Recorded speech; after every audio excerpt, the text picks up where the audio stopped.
Bonjour, bienvenue dans cette vidéo consacrée à l'installation de Windows Server 2016. Le plan de notre séquence de travail est constitué ainsi qu'il suit. Nous commencerons par présenter le lab de la formation, les sources, c'est-à-dire les points les sites où nous pouvons télécharger les sources, les logiciels dont nous avons besoin pour cette formation, quelle est la configuration minimale requise pour l'installation de Windows Server 2016 et nous terminerons par l'installation du premier serveur, sachant que les tâches post-installation du serveur seront effectuées dans une prochaine vidéo. Alors, le lab de la formation. Dans un premier temps, de quoi avez-vous besoin comme outil de travail pour cette formation? Vous avez besoin d'un ordinateur équipé d'une mémoire vive de minimum 8 Go de RAM. Si vous pouvez faire mieux, ce serait bien parce que nous aurons des travaux pratiques qui vont nécessiter de la mémoire, qui vont nécessiter plusieurs machines virtuelles, 2, 3, parfois 4 en fonction du contexte. Et vous convenez avec moi que 8 Go c'est vraiment le minimum. Processeur 4 cœurs, parce qu'à un moment donné, si vous avez moins de 4 cœurs, vous aurez du mal à progresser dans la virtualisation de vos systèmes. Disque dur 1 Teraoctet. Nous recommandons 1 Teraoctet. Pourquoi? Parce que vous aurez à créer plusieurs machines virtuelles et dans chaque machine virtuelle, vous aurez des outils à installer. Et ces machines virtuelles doivent être stockées sur votre disque dur pour améliorer le temps d'accès aux machines. Alors, il faut enfin que votre ordinateur soit relativement récent, ce qui permettra à votre BIOS de supporter la virtualisation. Si tel n'est pas le cas, vérifiez dans le BIOS et assurez-vous que l'option Intel VTE ou AMD est activée. Très bien, ça c'est un point très important parce que parfois quand on veut virtualiser, on se rend compte qu'on ne peut pas le faire parce que on ne peut pas le faire parce que la virtualisation n'est pas activée dans notre BIOS. Très bien. Dans un deuxième temps, une fois que nous avons notre ordinateur sur lequel est installé un système hôte tel que Windows 10 ou Linux, Ubuntu par exemple, nous aurons besoin d'un environnement virtuel, d'un hyperviseur. Alors, comme hyperviseur, nous pouvons utiliser soit VMware Workstation, d'accord, soit, je reprends le stylet, soit VMware Workstation, comme c'est le cas pour moi, soit VirtualBox, soit Hyper-V. Alors, si vous voulez utiliser VMware Workstation, c'est un produit payant qui coûte environ 166 € dans sa version Workstation Pro. Pour ce qui est de la version 15.5, VirtualBox est plutôt gratuit et Hyper-V est intégré à Windows 10 et vous avez juste à l'installer en tant que composant Windows. Dans le cadre de cette formation, je vais essentiellement utiliser VMware pour ce module 70742. Pour les autres modules, il sera certainement nécessaire d'utiliser Hyper-V et ça fait partie de la certification, je crois, 70740 ou 741. Nous reviendrons là-dessus. VirtualBox est gratuit, c'est un produit appartenant à la société Oracle, mais nous ne l'utiliserons pas. Et si vous voulez, vous pouvez aussi l'utiliser, vous pouvez très bien vous en sortir également avec VirtualBox dans le cadre de cette formation. Alors, comme système à virtualiser ou à utiliser, nous aurons besoin du fichier ISO de Windows Server 2016. Nous aurons besoin de Windows 10 qui va nous servir de client pour la connexion au serveur. Et nous allons avoir besoin de deux types d'installations, tels que nous propose Windows Server 2016. Ce sera l'installation avec expérience utilisateur, c'est-à-dire avec interface graphique, et nous aurons une installation sans expérience utilisateur, c'est-à-dire sans interface graphique, où tout se passe en ligne de commande avec le langage de Microsoft pour la ligne de commande qui s'appelle PowerShell. Bien. Alors, les sources recommandées pour télécharger vos fichiers ISO, il faut toujours aller vers les sources officielles. Alors, comme source officielle pour télécharger Windows Server 2016, c'est le site de Microsoft. Ou alors, il peut arriver aussi que votre serveur soit acheté avec le système d'exploitation Windows Server 2016 préinstallé. En ce moment, vous aurez juste à démarrer et à mettre en route le système en suivant les instructions que nous allons vous donner dans le cadre de cette formation. Nous avons déjà parlé des différents hyperviseurs, donc je ne reviens plus dessus. Alors, comme source recommandée, je vous expliquais. Donc, pour télécharger Microsoft Windows Server 2016, il faut se rendre dans votre navigateur, saisir télécharger Windows Server 2016 ou tester Windows Server 2016. Cette page de résultats est affichée et vous ouvrez la page et vous arrivez dans le centre de test ou d'évaluation de Microsoft. Et une fois que vous y êtes, vous scrollez jusqu'à Windows Server 2016, vous avez une version d'évaluation limitée à 180 jours. Vous sélectionnez bien ISO et vous cliquez sur Continuer. On vous demande de renseigner vos paramètres. Vous le faites. Prénom, nom de la société. Tous ces champs sont obligatoires. Vous les renseignez et vous cliquez sur Continuer. Par la suite, le téléchargement va se lancer. Vous allez récupérer le résultat et vous allez pouvoir poursuivre le travail que nous avons commencé. Alors, retournons dans le diaporama. Quelle est la configuration minimale requise pour l'installation de Windows Server 2016? La minimale en termes de mémoire vive est de 512 MB. Mais 512 MB, c'est pour la version sans interface graphique. Si vous devez installer Microsoft Windows Server 2016 avec interface graphique ou avec expérience utilisateur, comme nous l'avons vu au début, vous aurez besoin de minimum 2 Go de RAM. Pour la fréquence processeur, vous aurez besoin de minimum 1.4 GHz avec un système 64 bits. Voilà, il n'y a pas d'édition 32 bits pour Windows Server 2016. Espace disque minimum, vous aurez besoin de 32 Go. Vous aurez besoin d'un peu plus si vous avez plusieurs rôles à installer. Nous verrons plus loin ce que c'est qu'un rôle. Si vous avez plusieurs rôles à installer dans le système d'exploitation.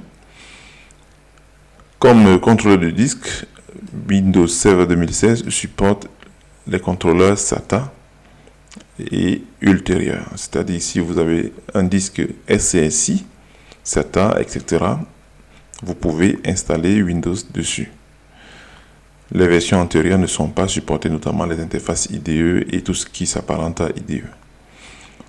Alors, un dernier point, si vous avez un ordinateur qui a plus de 16 Go de RAM, sachez qu'il peut être nécessaire que ce minimum soit revu à la hausse parce que plus on a de la mémoire, plus on a besoin d'espace sur le disque pour la pagination.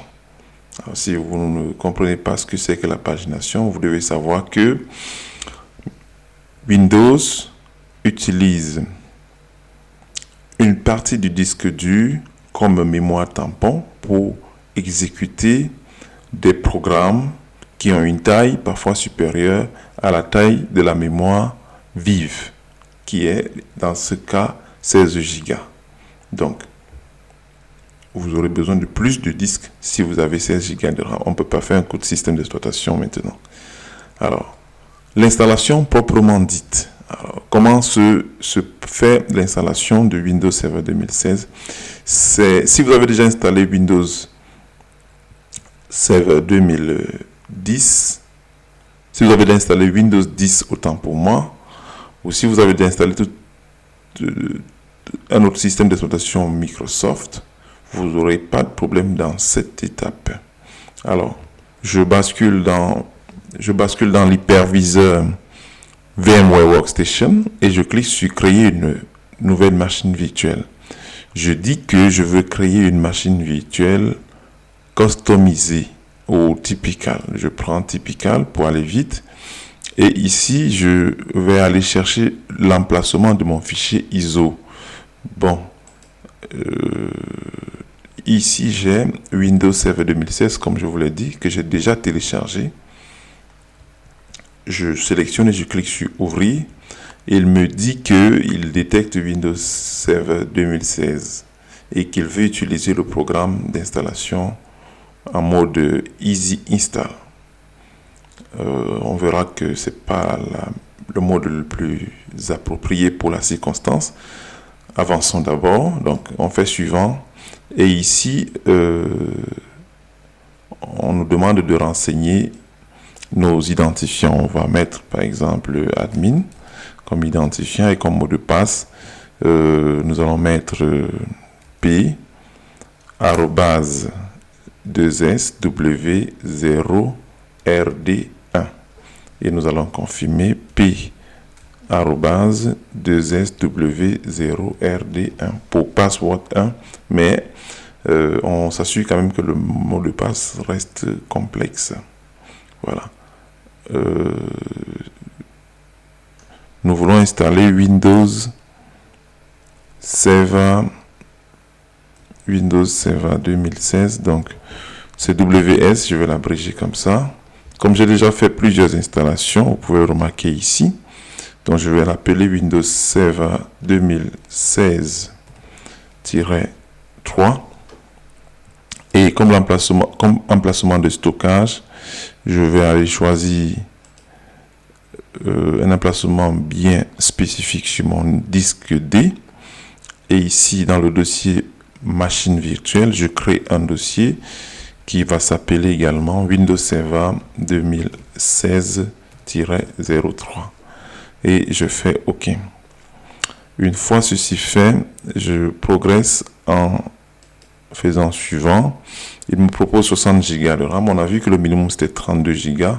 Je vais me placer à 40 Go et je décide de stocker le système dans plusieurs fichiers multiples. Ça me permet de faire une allocation au fur et à mesure de l'espace disque. Voilà. Ceci est terminé. Je ne vais pas démarrer la machine immédiatement. Je fais Finish et j'attends que ça se positionne là. Et je vais éditer les propriétés de la machine virtuelle pour empêcher le mode Easy Install. Donc, c'est ça ici. Je vais donc supprimer cette ligne qui autorise le mode Easy Install. Remove. Et puis, je fais OK. En ce moment, je peux procéder à la mise en route de mon serveur Windows Server 2016. Voilà. Ceci étant, je me place en mode plein écran. Et j'ai traîné pour démarrer, pour appuyer sur une touche. Du coup, il me dit qu'il ne retrouve pas le système d'exploitation, donc je le redémarre. D'accord. Et je me tiens prêt à taper sur une touche. Voilà. Je n'ai peut-être pas visible, mais le texte était affiché juste au-dessus. Et voilà, j'ai appuyé sur une touche pour démarrer l'installation. Le processus d'installation est un classique. Donc, le programme d'installation se met en route et il nous propose la langue par défaut, le format oreille monétaire, le clavier, ça nous convient. On va faire suivant et on va cliquer sur installer maintenant. Ça, c'est vraiment un classique. Donc, ceci étant, On attend la suite. Très bien. Ça, c'est une étape très importante dans l'installation de Windows Server 2016.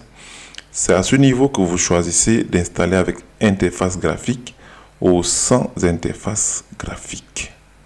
Donc, Standard Évaluation ou Data Center Évaluation va installer le système d'exploitation sans interface graphique.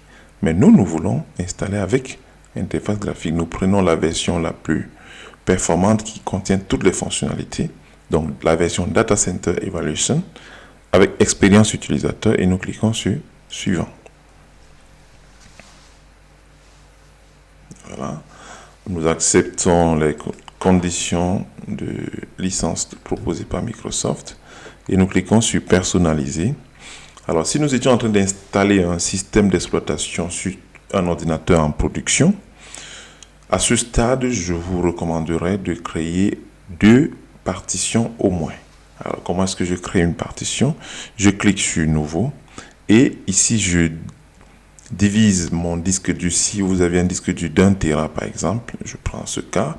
Alors, je mettrai ici 500 000 mégaoctets environ pour diviser mon disque environ en 2 parties. Et la partition système serait réservée pour le système d'exploitation et d'autres fichiers de configuration, pendant que l'autre partition serait réservée pour le stockage des données. Ceci est un minimum de sécurité pour les données que vous manipulez sur votre système. Bien. Et on cliquerait sur Appliquer. Là, je n'ai pas besoin de créer un nouveau disque. Nous sommes en environnement d'apprentissage, donc je reste sur une seule partition pour le moment et puis je clique sur Suivant. Une fois cette étape terminée, le processus d'installation se met en route. Alors je vais stopper la vidéo et on se retrouve juste après quand le processus est terminé. Très bien, nous sommes de retour dans cette vidéo. L'installation est terminée et le système va redémarrer pour nous donner la main afin que nous puissions travailler sereinement. Pour un premier démarrage, il peut être un peu lent, c'est normal parce que c'est l'ensemble du système qui se met en place avec la préparation des périphériques comme vous pouvez le lire à l'écran et l'installation, l'activation des services, etc. Bien, nous arrivons finalement à la page de personnalisation du compte administrateur local du serveur. Nous allons définir comme mot de passe le classique de tout à l'heure, P majuscule, arrobase 2SW0 RD et le chiffre 1. Comme vous pouvez le lire, voilà. Et on confirme le mot de passe P majuscule, arrobase 2SW0RD1. Peut-être que je suis allé un peu vite en besoin. Je crois que c'est ici que j'ai oublié quelque chose. Il y a le 0 qui n'est pas sorti. Oui. On reprend rapidement. P arrobase 2SW0RD1. Voilà. Ça fait qu'on a un mot de passe complexe, même si je ne vous recommande pas ce mot de passe qui est connu de tout le monde, de tous les hackers. Voilà. Et nous arrivons enfin à la page de connexion à notre système d'exploitation que nous venons d'installer. Pour ouvrir une session, nous sommes invités à effectuer la combinaison CTRL-ALT-Supprime. Alors, lorsque nous sommes dans un système hôte, pour faire CTRL-Supprime, il faut plutôt faire CTRL-ALT-Insert. Comme ça, l'hyperviseur récupère le signal et le considère comme étant CTRL-ALT-Supprime. Si vous faites CTRL-ALT-Supprime directement, vous aurez plutôt le système hôte qui est Windows 10 que j'utilise qui va recevoir ce signal et vous afficher la liste des tâches que vous pouvez exécuter, ce qui n'est pas ce que nous recherchons. Nous ouvrons la session pour la première fois, P majuscule, @2sw0rd1. Et c'est parti pour l'ouverture de la session administrateur local, je précise bien administrateur local, sur notre système d'exploitation que nous venons d'installer. Et nous sommes bel et bien connectés à Internet parce que le système hôte est connecté à Internet et que nous sommes en NAT. Nous reviendrons sur le fonctionnement du réseau avec VMware et avec Windows Server également. Il faut que vous compreniez très bien que là, nous sommes en NAT. C'est la formule par défaut qui vous permet de vous connecter au réseau. Une fois que le système d'exploitation s'est chargé, le gestionnaire de serveurs se charge et vous permet donc de procéder à un ensemble de configurations. Ce que nous allons faire, cette vidéo a déjà pris beaucoup de temps. Nous allons l'arrêter à ce niveau et nous nous retrouvons dans une prochaine vidéo pour les tâches de configuration post-installation du serveur. Je vous remercie pour votre patience et à bientôt.